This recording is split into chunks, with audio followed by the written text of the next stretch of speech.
অন্নপূর্ণা ভান্ডার নিয়ে একটি আপডেট এসেছে, বিশেষ করে যাদের ফর্ম রিজেক্টেড হয়েছে কিংবা যাদের টাকা ঢোকেনি তাদের জন্য এই আপডেটটি কি আসুন আমরা জেনে নিই।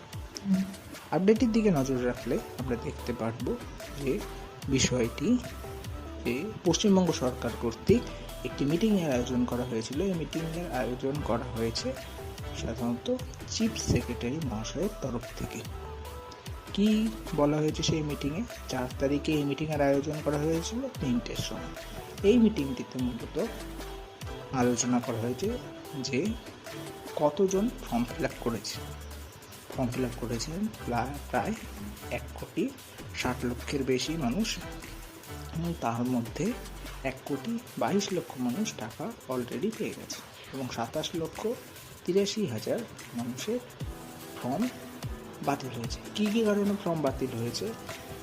কেউ যদি আয়কর ভুক্ত হয়ে থাকেন, বা কারো যদি 3টের বেশি পাকা ঘর থেকে থাকে, কিংবা কেউ যদি GST-IN-এর আওতাভুক্ত হন, তার টাকা পাওয়ার ক্ষেত্রে সমস্যা তৈরি হয়েছে।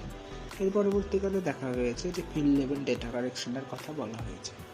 যে ডেটা কালেকশনের কাজ কবে থেকে শুরু হবে সেটাও জানানো হয়েছে এই অ্যাপ্লিকেশনে। এখানে বলা হয়েছে যে 5 তারিখের মধ্যে কাজ শুরু হবে এবং 7 দিনের মধ্যে কাজটি সম্পূর্ণ করার চেষ্টা করা হবে, এবং এই চেষ্টার পরবর্তীতে বিভিন্ন সরকারি আধিকারিক, BDO, DM সকলে মিলে এই কাজটি করবেন।